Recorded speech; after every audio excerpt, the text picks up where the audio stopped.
Rada diha mga kachoy. So for today's video mga kachoy, kuyogi mi magkandak og foot patrol sa ato ang barangay. Ug ato na dahil gisugdan ng pag-grouping mga kachoy. Atong nakitaan dahil si Rayray mga kachoy, ang big man ng Kugon Rabos mga kachoy. Together sa ato ang body AGP Pito mga kachoy. Kanang nasa tong luyo mga kachoy, sila din na si Raymond o si Melvin mga kachoy. In terms of tinaganay mga kachoy, grabe kay na managan mga kachoy. While nagtuyok may mga kachoy, mao din na tong mga bodies mga kachoy. Nagdala sila og mga arnis mga kachoy para sa safety nato mga kachoy. Kay naagi man mi sa tindahan mga kachoy, so dili pwede magduka-duka ta, so muhapit og kape mga kachoy para dili gyud ta makatulog during sa ato ang duty mga kachoy. Kay murag gibati na good migduka ani mga kachoy mga palita. So ang among napilian mga kachoy, isang Kopiko Blanca mga kachoy. Kay kani mga kapiya mga kachoy, makamata gyud mi.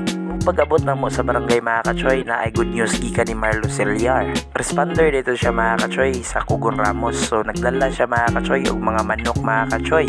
Ug wala na din gidugay-dugay nila mga kachoy, nag-andam na ang atong mga bodies og sugangan mga kachoy para diha ta magluto. Na malit na dayon ta mga kachoy, bugas ug lamas para sa ato ang halang-halang karon mga kachoy. Ug nag-order na dayon ang ato ang body mga kachoy sa ato ang mga pamalitunon mga kachoy. Ug amo na lang gihuwat mga kachoy ang amo ang mga kinumpra mga kachoy nga ipagawas sa ato ang amiga mga kachoy. Aw, unsay dugayan, matik haling na din mga kachoy.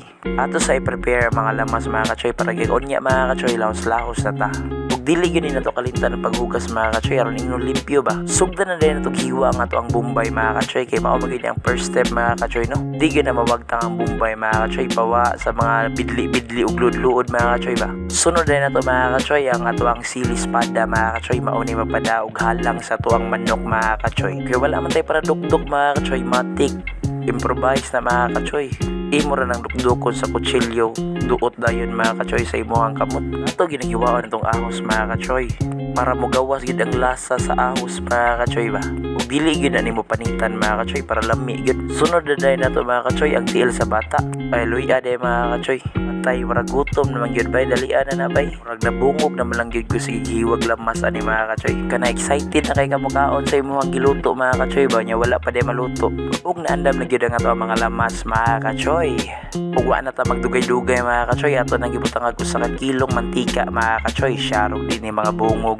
Ato na dayong gilunod ang ahos mga kachoy, nya maghuwat lang tag mga pila ka seconds mga kachoy. Atong paigpaigog kamay para magawas gyud ang baho mga kachoy. Sunod na to ang Bombay mga kachoy, ato na ilamba diha sa daplin mga kachoy. Isunod na dayon nato mga kachoy ang ato ang siling espada mga kachoy, kay mao ni magdala og halang sa ato ang manok mga kachoy.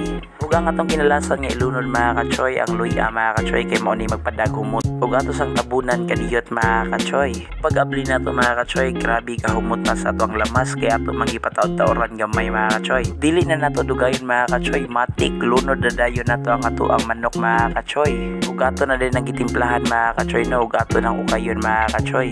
Dili gyud na nato kalimtan mga kachoy ang ato ang patis mga kachoy para mag-itom-itom na siya unyang taod-taod mga kachoy. Tabunan na sa natog balik mga kachoy. Kay nang lupad naman ang baho mga kachoy, so ako giablihan og atong giukay mga kachoy, ug atong i-check kung humok na ba siya mga kachoy. Ug ato sa naukayon kadiyot mga kachoy. Ug ato din nagbutag sabaw mga kachoy, sabaw sa puso na mga kachoy gikan dito sa merkado mga kachoy. Aron mangsiga nilang mata mga kachoy, nigkaon niya mga kachoy. Kay naluto naman mga kachoy, ato na ning ibalhin sa ato ang final nga butanganan mga kachoy. Ug grabe na nga lisbog yun ang baho mga kachoy ug kahumot. Ug naluto na ang ato ang halang-halang mga kachoy. And that's it for today's video mga kachoy. Please like and share Kachoy Vlog.